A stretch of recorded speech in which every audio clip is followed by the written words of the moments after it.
Sevilla tiene una cosa que solo tiene Sevilla, que solo tiene Sevilla, luna, sol, flor y mantilla, una risa y una pena, y la Virgen Macarena, que también es de Sevilla.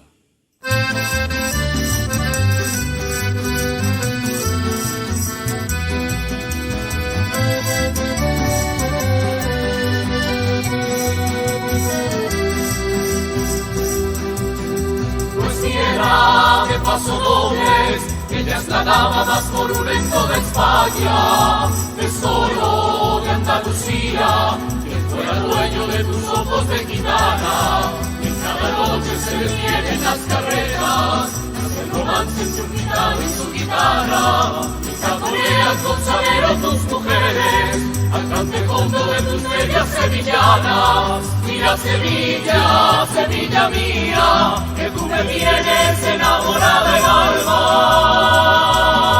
Ay Sevilla, linda Sevilla, dices de feria y tú eres la niña más guapa. La gracia de tus mujeres se queda en cada cuadro de tus sevillanas. Ay Sevilla, linda Sevilla, desde mi luna te regalo esta oración. Aunque me maten, aunque me muera, viva Sevilla por flamenca y rociera. Aunque me maten, aunque me muera, viva Sevilla por flamenca y rociera.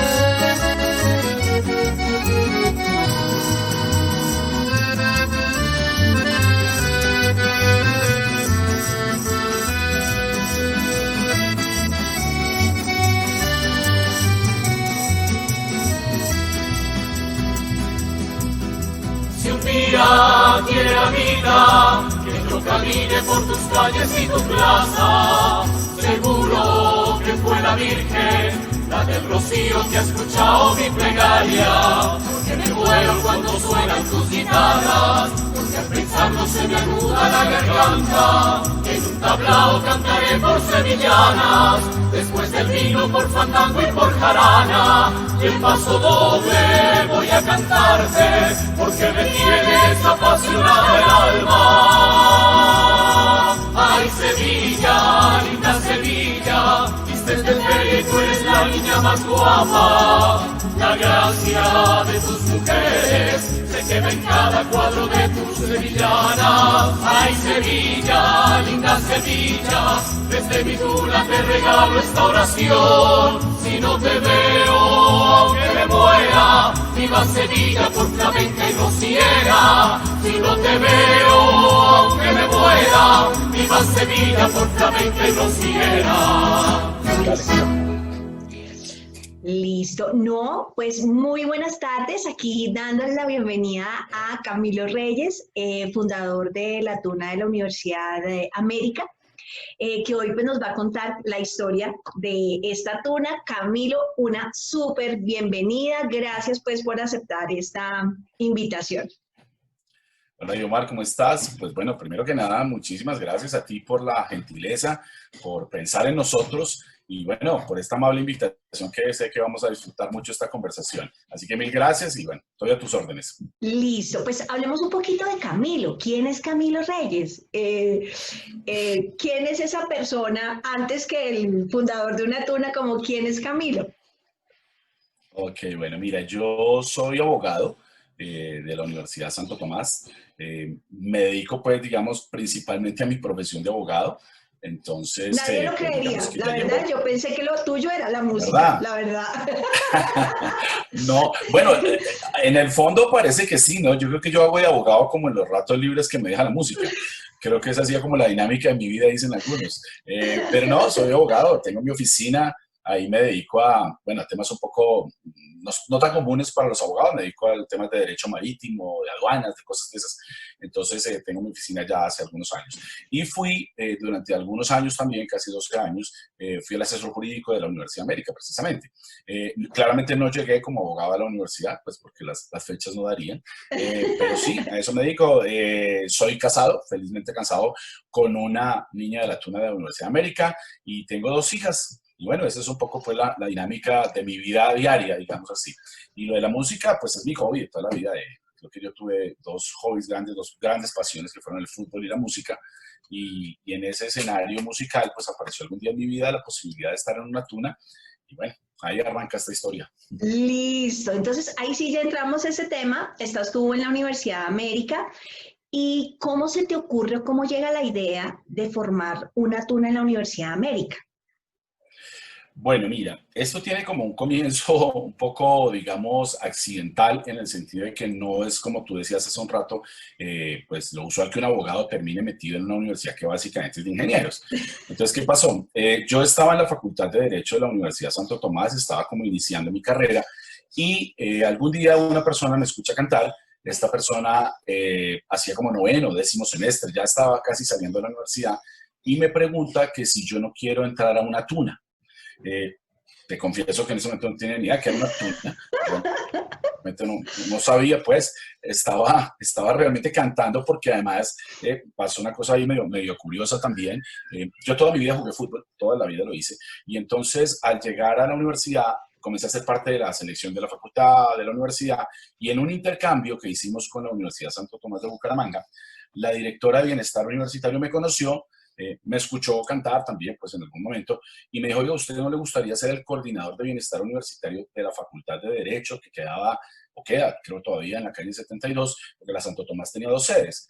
Entonces me gustó, ¿por qué no me ayuda con Bienestar? Estamos arrancando, la Universidad Santo Tomás tenía horarios de mañana y de tarde, yo estaba en la tarde, entonces me dijo, ¿por qué tú no asumes eso de 10 a 12 del día? La idea es que los estudiantes comiencen a conocer, y bueno, pasa corto el cuento, el caso es que ahí había guitarras. Entonces, en algunos espacios, pues yo sacaba una guitarra y me sentaba pues en el patio, la facultad no era muy grande. Entonces ahí, claro, la gente me escuchó cantar y esta persona me hace esta propuesta.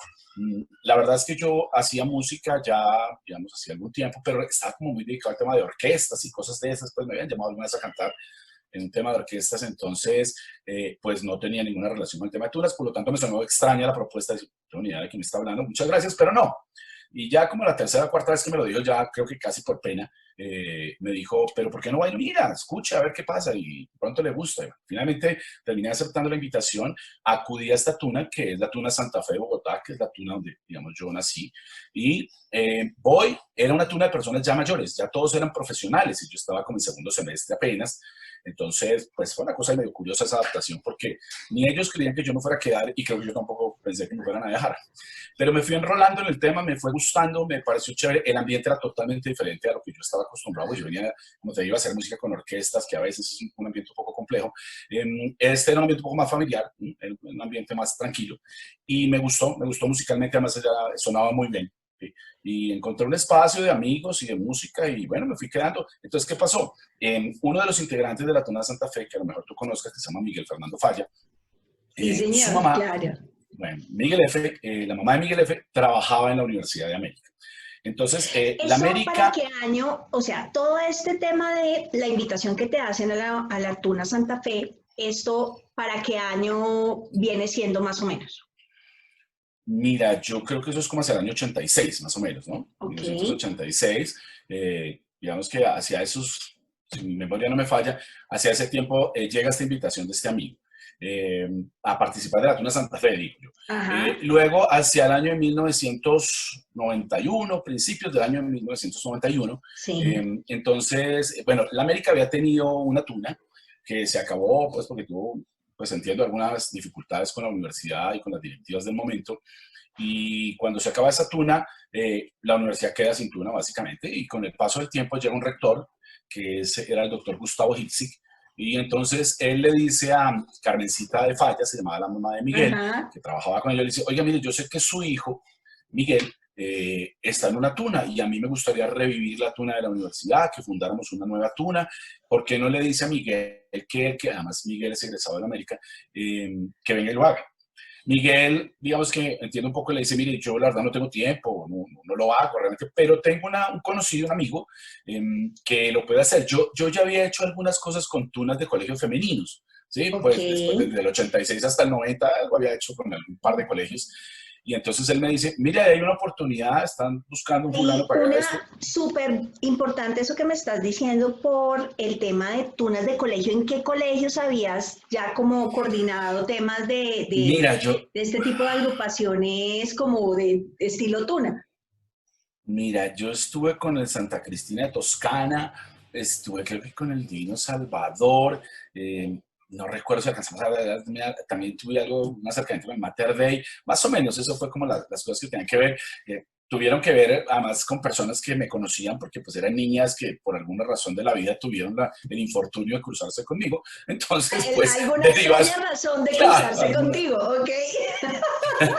Entonces terminaron diciendo, mire, yo ahí tengo un fulano que funge de amigo mío, de novio, lo que fuera, y tiene idea de música. Y entonces realmente llegué así y como te digo, hice algún tipo de organización de tuna, colaboré, bueno, lo que fuera. Digamos que Ok. ya conocía un poquitico más de lo que era la tuna, pero estaba muy centrado en el tema de las tunas femeninas, perdón, de las tunas femeninas de colegio, y a su vez estaba yo pues con la tuna Santa Fe, que era una tuna masculina. Entonces cuando aparece esta oportunidad, Miguel me lo plantea, me dice, además pues tú entenderás que yo en esa época era un estudiante, y tú me dijo, además pues le van a pagar. Yo dije, pues me van a pagar, pues buenísimo, porque en este momento es una cosa fundamental, y entonces acepto la invitación. Voy a una reunión con el rector de la época en abril de 1990. Recuerdo que fue más o menos ese mes porque la reunión me citaron después de Semana Santa.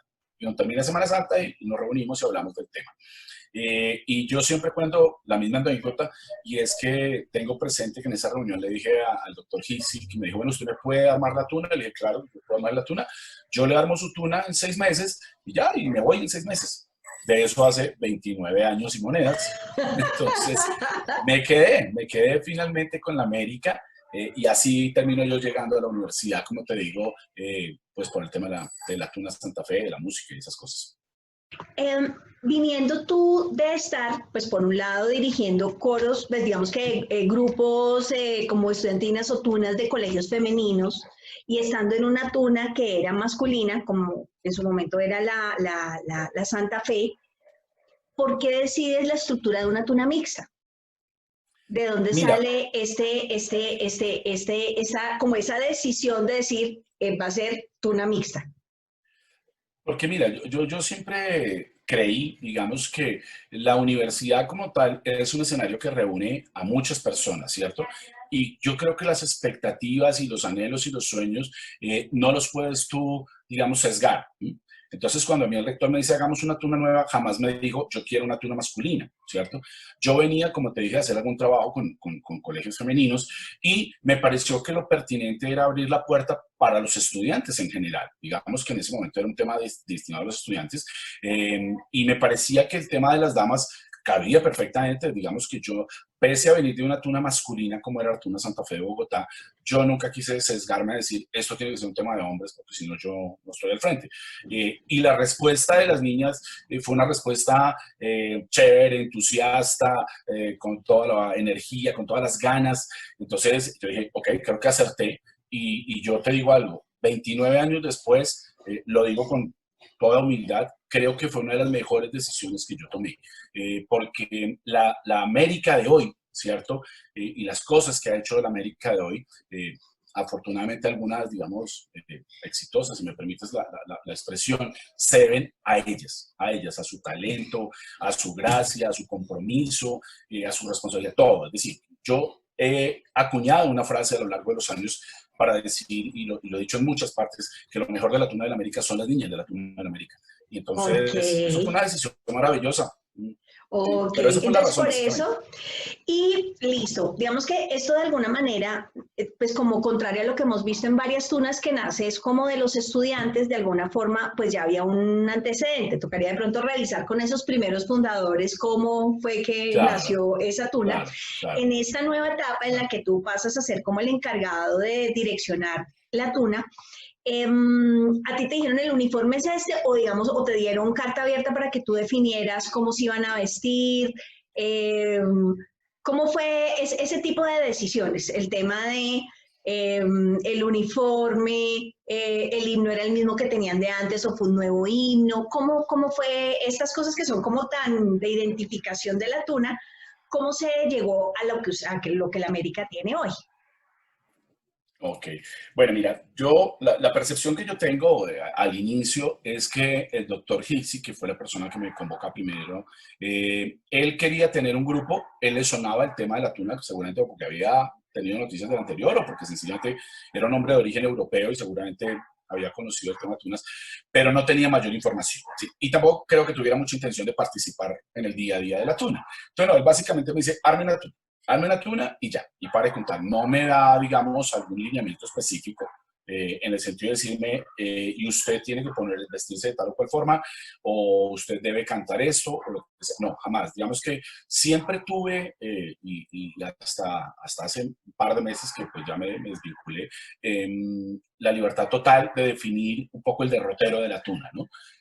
Digamos que nunca tuve una injerencia en el sentido de que obviamente recibía instrucciones, siempre recibí instrucciones de la universidad y siempre la universidad estuvo enterada de lo que hacía la tuna y todo eso, además porque era mi interés también que las supieran, pero nunca llegaron a ese momento. Entonces, ¿qué pasó?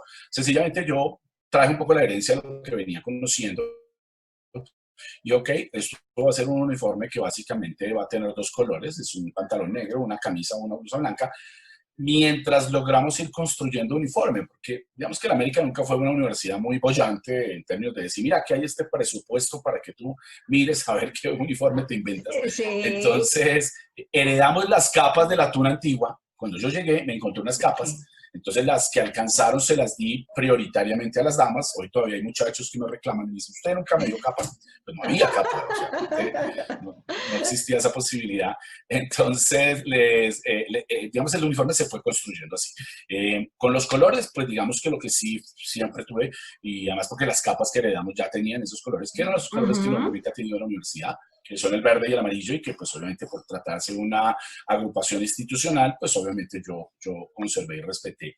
Y el himno sí fue una decisión que yo tomé en su momento, y es que yo quise recoger lo que ya venía de la tuna anterior. Entonces, en su momento yo no quise decir, bueno, ahora yo me voy a inventar un himno para que yo sea aquí el autor de esta historia. No, no faltaba. Yo lo que hice fue contactar a los anteriores turnos, por decir así. Sí. Contacté al autor del himno y le pedí su autorización para que nos permitiera seguir utilizando el himno. Entonces, siempre el himno de la tuna ha sido el himno que ellos hicieron pues en su momento y ha sido el himno que siempre hemos cantado y que está grabado inclusive pues en algunos de los discos de la tuna. Ok, y listo. Entonces te dicen, perfecto, vamos a montar la tuna. ¿Cómo hiciste esa convocatoria? ¿Cómo fue ese tema de hacer que la gente se inscribiera y participara en una cosa que es una tuna que, como tú mismo lo dijiste cuando te invitaron, pues que si hoy en día, que ya somos un poco más conocidos, la gente no sabe, imagínate en esa época, pues mucho menos iban a saber. Entonces, ¿cómo hiciste esa convocatoria? ¿Qué tanta gente acudió? ¿Cómo fue ese grupo inicial con el que tú arrancaste? Pues mira, la convocatoria, pues claramente en esa época no teníamos estas facilidades tecnológicas, pero yo creo que eso fue lo que ayudó, porque son tan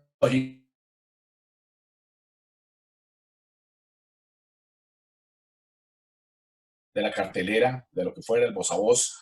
Y esa fue como la primera convocatoria, un tema de poner unos carteles, decir, vamos a audiciones de la tuna, inscríbete, no sé qué. Y en la medida en que la América no había tenido una gran tradición de tener grupos musicales, siempre hubo una brecha entre la tuna anterior y este proyecto.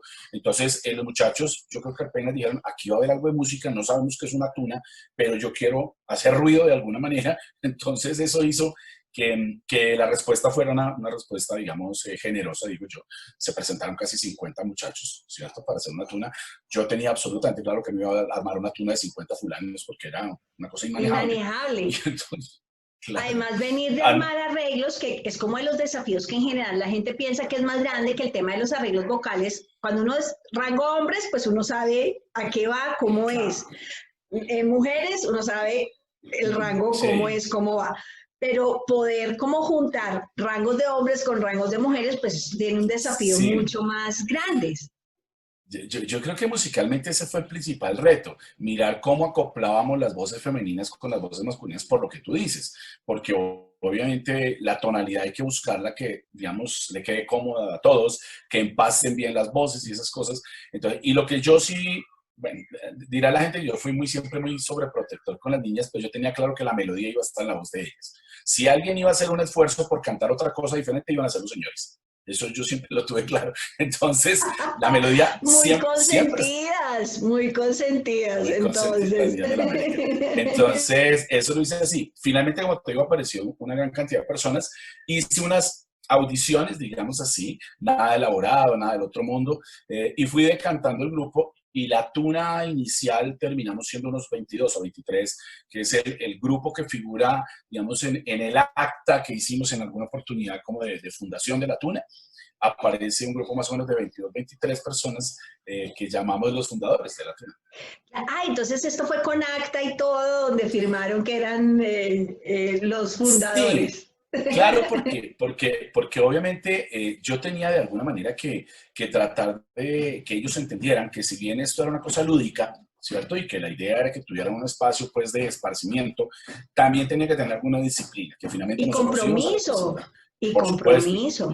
y que íbamos a representar a una universidad, que ahí había una persona que estaba al frente, ¿cierto? Y que pues obviamente ahí tenía que haber un tema de una disciplina y de alguna manera creo que inclusive eso me sirvió como para ir contándoles acerca de qué era una tuna y qué era la tradición de la tuna y que ellos fueran conscientes de a qué se estaban metiendo, porque me parecía que era absolutamente útil que ellos entendieran de qué se trataba, que eso no era una comparsa, que eso no era pues un coro, con todo el respeto que me merecen, pero que era una cosa diferente, que tenía unas particularidades y una mística distinta. Y entonces en ese momento con un amigo muy querido, una persona a la que le tengo un enorme recuerdo de cariño, que no sé si lo conociste alguna vez en la vida, Jaime Espinosa, que fue nuestro acordeonista muchos años. Con Jaimito hicimos ese documento en máquina de escribir Olivetti, o sea, esto no está mal, o sea, rayones, corrección, sí, por ahí anda el documento, lo tengo guardado, sí, entonces, sí, claro, hicimos esa, y ahí están los nombres de estas, por eso te contaba el otro día, como dicen off the record de esta entrevista, que en el días pasados hice esa reunión y la manera, obviamente los tengo en mi memoria con mucha claridad, pero repasando los nombres ahí están y bueno, claro. así fue la manera de hacerla. Entonces, ¿dónde se reunían ustedes ya teniendo este grupo de 22, 25 que me comentas que tenían? ¿Dónde arrancan a ensayar y qué les comienzas a ensayar? ¿Con qué repertorio arrancas a ensayar con ellos? Bueno, mira, la tuna, digamos que siempre tuvo acogida en la universidad, pero la América está ubicada, o por lo menos la sede principal de la América está ubicada en el cerro de la avenida Circunvalar, un poco al lado de la Universidad de los Andes, pues como para ubicarte geográficamente. Entonces, ¿qué pasaba? En esa época, el único que tenía carro era yo. Los demás no tenían carro. Y obviamente, subir y bajar no era el sistema de hoy, que hay un bus que todo el tiempo para nada. Era realmente una complejidad subir y bajar. Entonces, no se podía hacer ensayos entre semana porque los muchachos estaban claramente estudiando y tenían distintos horarios, horario diurno, nocturno, bueno, toda la cosa. Entonces, tocaba hacerlo un sábado. De hecho, el compromiso que yo hice con la universidad en ese momento fue que yo haría ensayos los días sábados. Ese era todo mi compromiso con la universidad. Entonces, ¿qué pasó? Que intenté al principio que se hicieran los ensayos tipo 1 o 2 de la tarde los sábados en la universidad. Eso no trajo resultados muy afortunados, porque como te digo, no era fácil llegar, no era fácil salir. Fuera de eso, los muchachos que terminaban clase el sábado terminaban cansados para llegar a un ensayo, y los que ya habían tenido clase y no tenían el sábado decían, uy, pero irme un sábado hasta la universidad, eso me parece una cosa complicada. El horario no era tampoco el mejor porque partía el día. Sí, es decir, no estabas ni en la mañana ni en la tarde, sino estabas totalmente atravesado. Entonces, la verdad fue que en algún momento tomamos una decisión que creo que también fue buena y fue decir, ok, vamos a hacer una cosa. No tengo cómo decirle a la universidad que me dé una sede propia, ¿cierto? La única posibilidad es aquí en la universidad, ya vimos cómo funciona. Hagamos una cosa, intentemos rotar los ensayos en las casas nuestras. Contamos con la inmensa fortuna de que los papás de algunos de los muchachos se pasaron de generosos, digo yo, de amables, de queridos, de protectores, ahí sí es cierto, para decir, aquí está nuestra casa. Y hubo casas de algunos que se volvieron a una sede. Además que las casas de esa época, de alguna manera, las salas de Correcto. las casas lo permitían. Hoy en Claro. día, pues realmente en los tamaños de las cosas, meter uno 22 personas a ensayar con instrumentos, 25 personas, pues realmente toca pedir el salón comunal, porque los espacios hoy en día tampoco Correcto, es dan muy como para difícil. eso. Es muy difícil. Es, es muy difícil, pero pues más allá del espacio, era no solo que tuvieran el espacio, sino que algunos, o sea, sus casas se volvieron ensayadero cada 8 días. Entonces, cada 8 días les llegaba una tropa de gente que además alimentaban, pues porque terminaban los chicos, lo que fuera, bueno. Claro. Pero bueno, siempre contamos con esa posibilidad y digamos que la sede de la Tuna fue la casa de muchos de nosotros. Y Súper eso sigue hasta bonito. nuestros días, ¿no? Sí, sí, sí, sí. Sí, porque eso Te es decía vincular a que, la familia y todo, porque es que la claro, familia también se mete en el cuento de lo que uno está metido. que para mí era muy importante, Yomar, porque además en el tema, siendo un poco recurrente con la temática de las niñas, lo cierto es que tu hija, que salió del colegio, llega a la universidad y que diga, mira que es que me metí a una tuna y papá ya, se metió a qué, ¿A qué? es una banda de forajidos. Entonces, mi interés sí era que los papás conocieran el grupo, Ok, ¿cierto? Que supieran en qué estábamos, qué hacíamos, cómo lo hacíamos, y entonces digamos que eso permitió también una gran, digamos, conexión, ¿cierto? Y que la sí, tuna tuviera de alguna manera lo que tú dices, una trascendencia más allá del estrictamente del grupo, que sencillamente logró que muchos papás se acercaran y hoy en día son personas que viven muy pendientes de la tuna, papás de hace muchos años que siguen pendientes de quienes siguen haciendo parte de la tuna y de quienes ya no lo son. Entonces, sí, la verdad fue que eso nos ayudó mucho en ese sentido, no solo logístico, sino yo creo que operativo. ok. ¿Y qué arrancaste a ensayar con ellos? Bueno, pues obviamente la idea era arrancar por algo que fuera no muy complejo, ¿cierto? Porque Ajá, además en ese momento no solo no había experiencia sobre la música que canta las tunas, sino que en general tampoco había mucha experiencia sobre la música misma. Entonces no era que yo tuviera 20 guitarras, 12 bandolas, una cosa así, nada. Había muchos que les gustaba cantar, pero no ejecutaban un instrumento, y otros que pues tenían algunos instrumentos, pero digamos no una gran cantidad de instrumentación. Entonces empecé por cosas sencillas. Recuerdo, creo que lo primero que yo monté, si la memoria no me falla, pudo ser Manolo, ¿sí? Cuando ok. la tuna, Tuna, tuna, tuna, va por las calles, eh, calles. Esa, correcto. ok. Si yo no recuerdo, esa fue la primera canción que montó la tuna, porque era una canción sencilla, era una canción como alegre, pegajosa, y entonces por ahí creo que arrancó la historia del repertorio de la tuna. No arranca ni siquiera por el himno tenía sus particularidades, entonces Ok, no su era tan fácil dificultad, su grado de dificultad. Y ahorita no queda tan mencionaste fácil. algo que es muy importante y es el tema de los instrumentos, porque para esta época, digamos que es probable que una persona tenga una guitarra en su casa. ¿Cómo hiciste con el tema de las bandolas? Que es así, el contrabajo, el tema del Claro. acordeón, esos instrumentos que no son pues como el kit básico del hogar, esos, ¿cómo hiciste? Pues mira, sí, o sea, claramente, pues los primeros instrumentos llegaron de la mano de sus dueños, ¿sí? Es decir, el que tenía una guitarra, había un muchacho, además recuerdo mucho, lo volví a ver ahora con esta cosa que te conté, que era como de Mocoa, y era un muchacho que tenía unas dificultades tremendas para ir y volver, y en una de esas idas y vueltas se trajo una bandola que tenía, y fue el primero que tocó bandola en la tuna hace veintitantos años. Pero digamos que siempre fue así, los que tenían un instrumento en la casa lo traían. Tuvimos obviamente un par de dificultades, porque como tú dices, no necesariamente tú tienes en la sala un contrabajo y no tienes un acordeón. Digamos que no es tan sencillo de conseguir. Entonces, en su momento, pues yo en estos grupos que cantaba, tenía un amigo que tocaba el piano y no sé qué, y algún día dijo, tengo como 3 acordeones, voy a vender uno, te véndame uno. Y le compré pues el acordeón más factible posible y ese pasó a ser el acordeón de la tuna.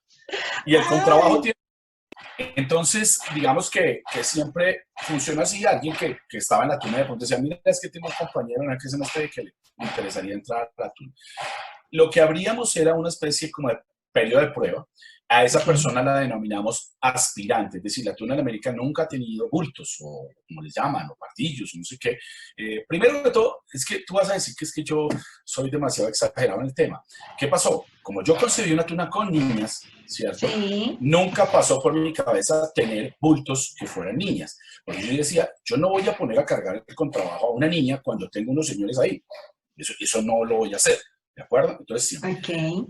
E inclusive ni siquiera motes puse, ¿sí? Nosotros no tenemos Ah, motes, ustedes tampoco tienen no, motes. no Ok. usamos motes y fue por algo que quizás me ocurrió en alguna oportunidad. Bueno, primero de todo, la Tuna Santa Fe no tuvo motes, digamos, nunca tuvimos motes, hasta una vez que nos metimos en una cosa de banda ciudadana de carros. Entonces dijeron, no, Sí. eso hay que inventarse un mote para cada uno para que sea la clave, porque eso no puede dar usted el nombre en la banda ciudadana, ¿no? Entonces ahí cada uno se inventó una cosa que le provocó y ahí hubo motes, pero por esa Ok. razón, pero no es que hoy en día tengamos motes. Entonces, ¿qué pasó? En el caso de los motes con la niña, no lo hice porque me ocurrió una anécdota que no me gusta mucho contar, pero que desafortunadamente, o afortunadamente mejor, me sirvió para entender que yo no quería motes. Y es que desafortunadamente, lo que digo yo, los motes normalmente están relacionados a veces con una característica de la persona y normalmente es una característica física, por ejemplo, ¿sí? Ajá. Es la gordita, la que no sé qué, el O sea, es flaco, muy el... orejoncito, entonces Dumbo o cosas así. Entonces, eso en el escenario, y excúsame que sea como tan exagerado y Sí. a lo mejor tan tonto en la reflexión. En el caso de los caballeros no tengo problema con eso. Si tú te quieres llamar el gordo, el flaco, el nalgón, dale. Pero con la niña no me gustó porque alguna vez me ocurrió que había una niña de otra tuna, no recuerdo en este momento, eso fue hace muchos años, que a mí me pareció una niña muy linda y me pareció una niña muy dulce. ¿Sí? Esas niñas que tú dices, tan linda, tan, sí, muy dulce. Entonces, el mote que le tenían era la lechera. Y yo había reflexionado que la lechera era porque una niña muy dulce. Cuando alguien Claro. me dijo, no, es que usted no le ha visto, sí, perdóname lo que va a decir, los atributos de la niña. Entonces, la lechera hacía referencia a otra A cosa los totalmente atributos y diferente. no a la lechera dulce que tú Ah, habías pensado. entonces, no sé si Dijiste porque la no. niña me generaba pues algún tipo de encanto, pero me pareció una cosa absolutamente Horrible. desagradable, salida de cualquier, digamos, consideración y respeto, pues, una dama. Sí. Entonces dije, no voy a generar el espacio para que mañana un turno más antiguo diga, es que tú te vas a llamar ahora o sea, la buenona. No quiero, no me interesó. Ok. Y entonces por esa razón no, yo sencillamente, nos llamamos de cualquier manera. Entonces, en esas cosas, nunca, el tema del bulto y esto, pues fue algo con lo que tampoco comulgué por las razones que te digo, porque vi cosas que me parecían que tampoco. Alguna vez llegó un muchacho de otra tuna muy amablemente y se me arrodilló al frente. Y me dijo, mi becado, vengo a darte este trago. Y me estiró el brazo combinando para el suelo. Sí, ¿tú qué haces ahí? Párate, vente, tomas un trago. No, tú eres becado. Yo puedo ser becado y todo lo que tú quieras, pero párate, esto no tiene... Es decir, a mi manera de ver las cosas. Ok, Yo en eso entonces, siempre he pensado cómo era ese proceso entonces? Entonces, listo, el que entraba como en ese periodo de prueba, entonces se llamaba aspirante. aspirante. Y qué tenían que hacer? O sea, ensayar para cantar y ya, cuál era el rol y cómo se hacía? Pues porque ustedes igual tienen capa, tienen beca, ¿cómo era Claro, ese proceso al interior de la perfecto. tuna? Entonces, mira, la persona entra a un periodo de prueba, digamos, ese periodo de prueba, digamos que al comienzo del tiempo, digamos así, nosotros lo quisimos marcar. Y entonces dijimos, ok, el periodo de prueba es de 3 meses, ¿sí? Y en Sí, 3 meses, pues miramos si tú sirves o no sirves, digamos así. Entonces, ¿pero qué pasaba? Había gente que al mes ya estaba tan entusiasmada que estaba lista. Ya me sé todas las canciones, me sé no sé qué, iba a todos los ensayos, bueno, una cosa que me diría, sí. Pero al mes era como muy todavía muy poquito, ¿cierto? Entonces sí, comenzamos a decir, bueno, ¿y ese lindero cuál es? Entonces de pronto algún día dijimos, ok, entonces levantemos el lindero, que sea cuando la persona esté lista. Y hubo alguien que duró en periodo de prueba un año, que yo decía, eso no tiene sentido, una persona de prueba en un año, no, bueno, entonces ahí lo que hicimos fue finalmente decir, bueno, vamos a hacer una cosa, vamos a nombrar un padrino, que tiene que ser uno de los tunos, pecados, que le sirva a esta persona, porque no hay nada más difícil a veces que entrar a un grupo, y más un grupo como una tuna que tiende a ser un grupo cerrado. Entonces el grupo se sí, cierra y cuando llega alguien, eso entrar es como entrar, mejor dicho, a no sé dónde. Entonces a veces no es tan fácil. Entonces lo que hicimos fue, ok, vamos a tener un padrino que le facilite el proceso, que le ayude a aprenderse las canciones, que le ayude a integrarse con el grupo, eso. Y cuando ese padrino ya con un criterio mucho más elaborado, entiende que la persona está lista, la presenta y la tuna sencillamente determina si la persona ingresa o no ingresa. Hacemos como una especie de votación, por decirlo así. Yo doy un concepto musical, entonces yo digo, ok, esta persona sí musicalmente aporta o puede aportar mucho más, digamos, le he visto interés, nos sirve. Y la tuna en sí hace una votación que tiene un poco más que ver con el tema de la persona y su manera de comportarse en el grupo. Pero su actitud en el grupo, claro. Sí. Aquí me han llegado unos genios de la música que no se han quedado. ¿Por qué no? Bueno, estás perdiendo el tiempo en la tuna, eres tan brillante. Sí. Pero, estás para los Grammy Latino. Ve a los Grammy Latino, amigo. O sea. No vas a calar acá, no vas a calar acá, y entonces no vale la pena. Hay gente que ha llegado sin conocer un la, ¿cierto? Porque además tú entenderás que en este proceso, ¿qué le ha pasado a la América? La América termina entrando a la América la hermana de la niña que está en la nota, el novio con el cual se casó. Yo ya llevo creo que como 8 matrimonios contando el mío, ¿no? No, mejor dicho. La gente dice que es que yo tengo una agencia matrimonial y que la fachada es la tuna. Entonces, pues por esa vía me ha llegado alguno que no cantaba y hoy en día canta y toca y todo eso. Okay. Y me ha parecido un proceso chévere. Entonces, eso es lo que hacemos. La persona entra, entonces ya se vuelve tuno, por decir así, pero es un tuno sin capa. Ok. Sin capa, sigue ese tránsito. Bueno, mientras está en ese periodo de prueba, por ejemplo, entonces a veces lo ponemos a hacer pruebas, más que abultar, es como hacer pruebas, ¿no? Entonces, bueno, tal día vas a tener que llegar disfrazado de tal cosa, ¿sí? Pero más por probarle como dice la gente, la correa a la gente que por otra cosa. Todo dentro, como te digo yo, dentro de la más absoluta cordialidad. Y luego entra a ser tú, ¿no? Esa persona, pues obviamente, digamos, en ese tránsito, pues debe seguir haciendo méritos, debe seguir cumpliendo con la tuna y debe seguirse esmerando hasta el punto en que la tuna defina que ya se ha hecho acreedor a la capa. Entonces ya le entregamos la capa, ¿cierto? Y luego pues sigue en su proceso hasta que finalmente algún día en la vida pues la tuna decide entregarle la beca.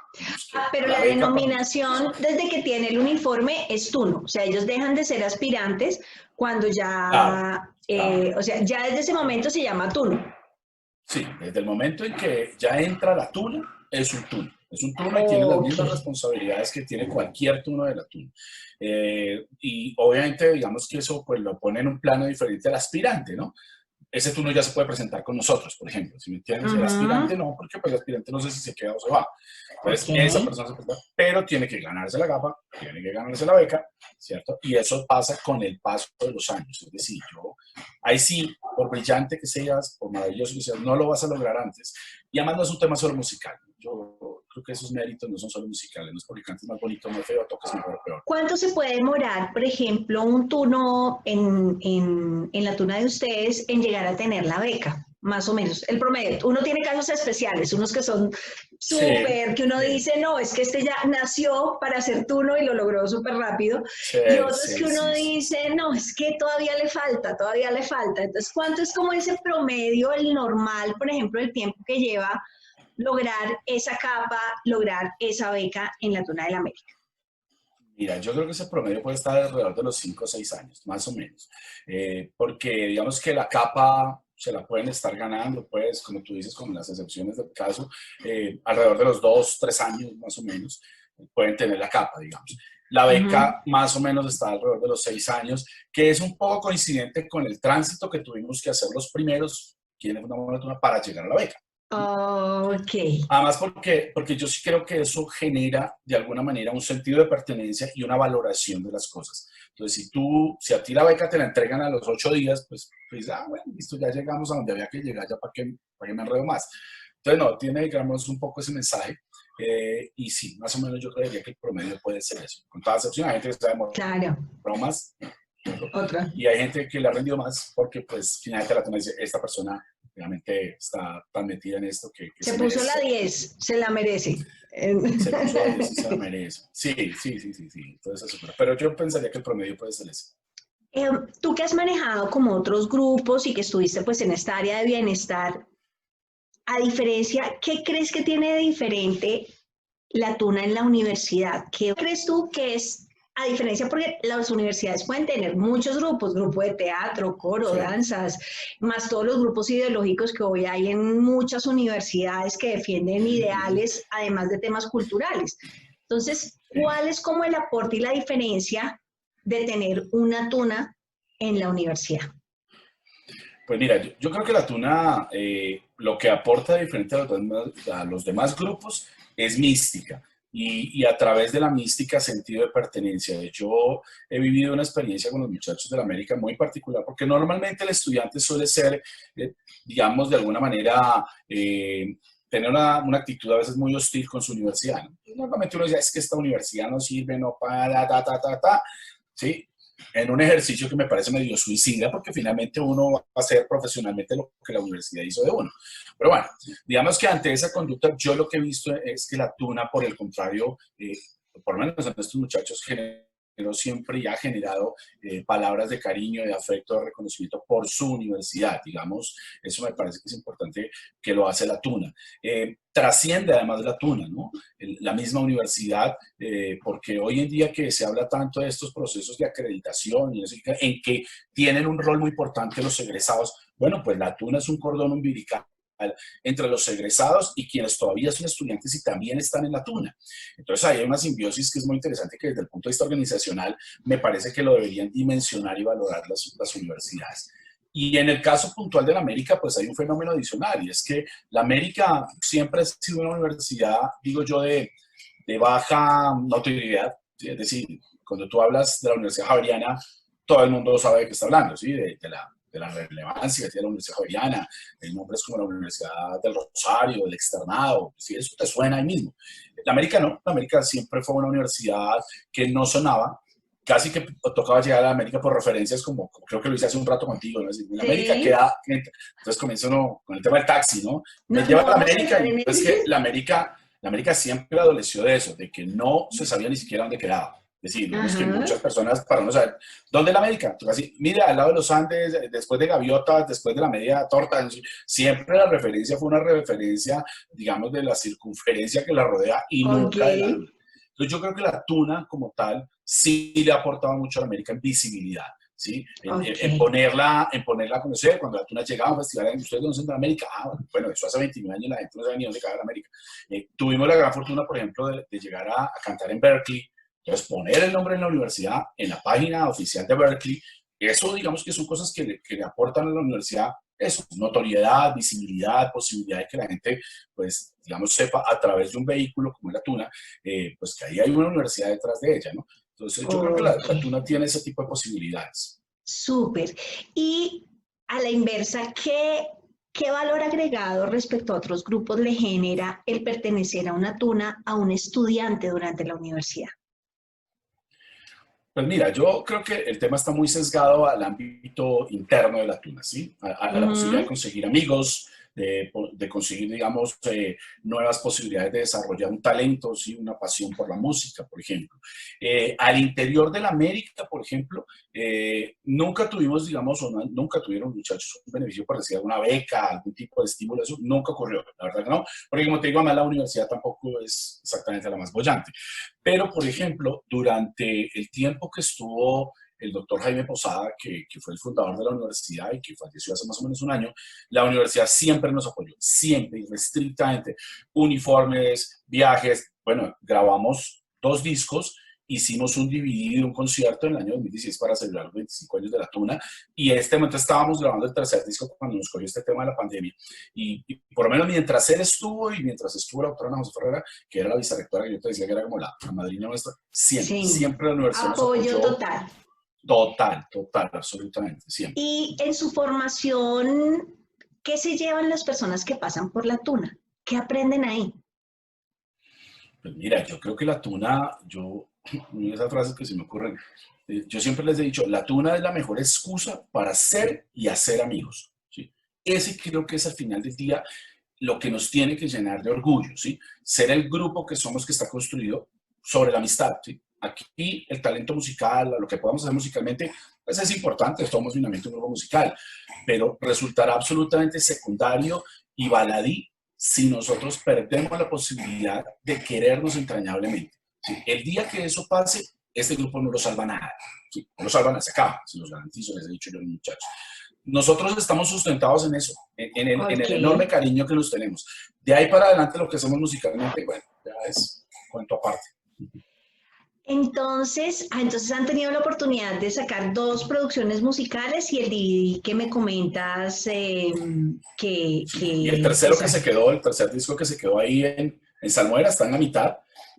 no, pues no sé, de pronto algo más que nos quieras como contar que se nos haya quedado como por fuera de las cosas que te he preguntado, que quisieras compartir de esos primeros años de la tuna, antes de despedirnos, pues no sé, de pronto algo que te acuerdes, un recuerdo que te haya quedado así como marcado esos primeros años, que de pronto nos quieras compartir. Pues mira, yo digamos que siempre tengo recuerdos muy especiales de los primeros años, porque fueron años en que nos tocó caminar diferente a como caminamos hoy, digo yo. Hace como un año, año y medio, te voy a decir algo aquí casi que infidentemente, yo Sí, noté que la tuna en América estaba como elevándose del piso, ¿sí? Digamos que nos vinieron acompañando los triunfos, entonces ganamos en Duitama el 2017, volvimos a ganar el 2019, habíamos ganado otras cosas, Berkeley, y yo vi que la gente fue como levitando. Entonces un momentico. Sí. hice una reunión y con fotos de esos años les dije, hey amigos, esto no empezó así. Esto no fue que yo hice así y cayó una tuna como están ustedes ahora que se ven todos como unos muñecos. No. Esto empezó con unas personas que se ponían la camisa blanca que tenían en la casa, que se ponían el pantalón que era seguramente del colegio. Así arrancamos. Entonces, yo siempre regreso a esos años porque creo que es la única manera de valorar lo que hoy tenemos. Y esos son momentos muy especiales, ver cómo en esos días la gente hacía todos los esfuerzos. Bueno, la película de las niñas que digo que la he visto tantas veces es porque ese tema de los papás con sus hijas, de cuál ensayo, dónde es el ensayo, hasta qué horas vuelve. Bueno, esa dinámica de esos primeros. Hoy es más fácil, ¿no? Hoy parece que las niñas saben con mayor facilidad. Y en esa época no. No, porque no había celular, no había No. tiempo real para contactar a la gente y saber dónde está. Entonces, esas cosas yo las evoco con mucho cariño porque fueron, digamos, los primeros pasos que dimos armados de ganas, ¿sí? Es decir, ahí no Ok. había las facilidades que tuvimos después y creo que son los momentos más rescatables de esos primeros años de la tuna, toda la pasión, la convicción, el compromiso que le puso la gente y bueno, digamos que yo lo recuerdo con tanto cariño que hoy puedo decir que se quedó ese momento especialmente en la vida de esas personas, porque viví la experiencia, como dije hace unos días, en que bueno, se desbordaron de afecto y de emociones, porque seguramente se quedó en su corazón todo ese tiempo, ¿no? Claro, no, pues Camilo, de verdad, darte las gracias por regalarnos este tiempo. Sé que el conocer eso también, pues, motiva a muchas tunas a saber que se puede persistir en las cosas, se pueden lograr cosas grandes donde hay lazos de amistad importantes y objetivos que se construyen en conjunto. Eso nos hace llegar más lejos, pero con las personas. O sea, que las personas son realmente las que conjuntamente pueden lograr esas cosas y como ustedes pues llegar en ese momento a cumplir ya 29 años, porque arrancar a veces los grupos no es tan difícil como sostenerlos en el tiempo. Sí. Entonces, de verdad, mil gracias por regalarme este tiempo. Me encanta ver que en tu casa, siendo abogado, igual hay guitarra, pandereta que estoy viendo ahí atrás, que eso habla de esa pasión que tú tienes en el corazón. Bueno, esa es Esa es la la bota, bota yo que la no, pandereta, no, dice que no, la bota. es una bota que utilizamos en las serenatas para evitar el tema de la copa, ¿sí? Vamos a ver, Ah, sobre ok, la botella misma. Entonces, sí, bueno, yo soy de ir a toros, como verás. Entonces sí, algún eso día dije, estoy no, creo que se ve mirando. más español, se ve más bonito, no se ve la botella, no tenemos que compartir toda la misma copa. Bueno, imagínate Sí, hasta para esta coyuntura. Entonces a la bota quedó imagínate. No, aquí toca que cada quien lleve su, su totuma. su totuma como en los viejos tiempos. Entonces, de verdad, No, Yumar, me faltaba. mil gracias por este tiempo, que pues labor tan bonita la que has hecho con la tuna y con la gente pues que ha pasado por esta tuna y darle la oportunidad de hacer música a la gente mientras está en la universidad y además hacer amigos y conocer gente de otras universidades y muchas oportunidades que brinda la tuna. Mil gracias por acompañarme hoy. No, ni más faltaba. Yo te agradezco muchísimo, de verdad, esta invitación. Como te lo dije al inicio, te agradezco que te has acordado de nosotros, de mí particularmente. Te tengo un enorme aprecio, una enorme admiración. Conozco la historia de la tuna femenina javeriana, que además me parece pues que cada día hace las cosas mejor. Y te agradezco de verdad mucho esto. Quizá lo último para terminar, una conversación con tunos de muchas partes, decían, en Colombia no se ha investigado sobre la historia de la tuna, de tal manera que hayas decidido abanderar esa investigación me parece súper interesante, te deseo muchos éxitos además. Agradecerles por acompañarnos, a las personas que se han venido conectando. No se preocupen, lo pueden volver a ver después si no pudieron conectarse. Seguimos con más historias de las tunas universitarias en Colombia, Ronda de Fundadores.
Perderme un momento en tu mirada y ya no pude separarme más de ti. Tus ojos verdes me contaron que me amabas, a cambio de ellos la vida te entrego a ti. Escúchame, yo te amaré, desde que asome la primera luz del día, con devoción te cuidaré, porque tenerte es un regalo de la vida. Voy a escuchar y no decir que tú te casas, mira que suerte la mía. Poder gritar, poder decir, esa mujer es mi mujer y es solo mía. Poder gritar, poder decir, esa mujer es mi mujer y es solo mía.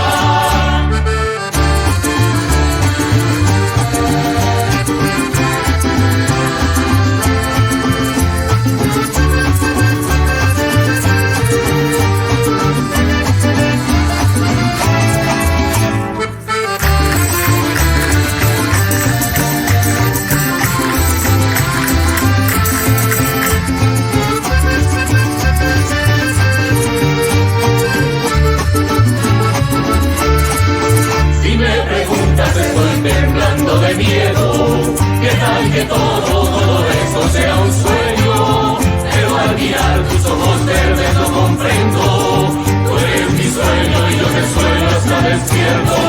Para que pintes mi pared será tu lienzo, para casarnos y a pedir mano al cielo, para que duermas cada noche vengo un beso, y si hace frío un abrazo y un te quiero.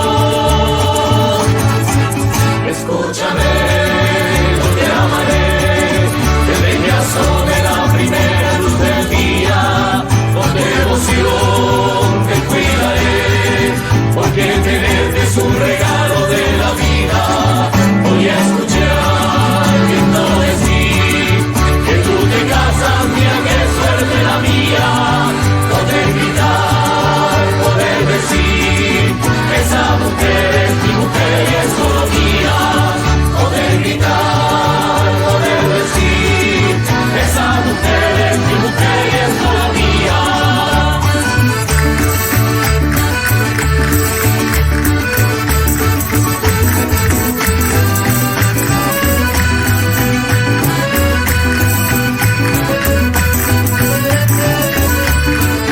Voy a escuchar y no decir que tú te casas, mira qué suerte la mía.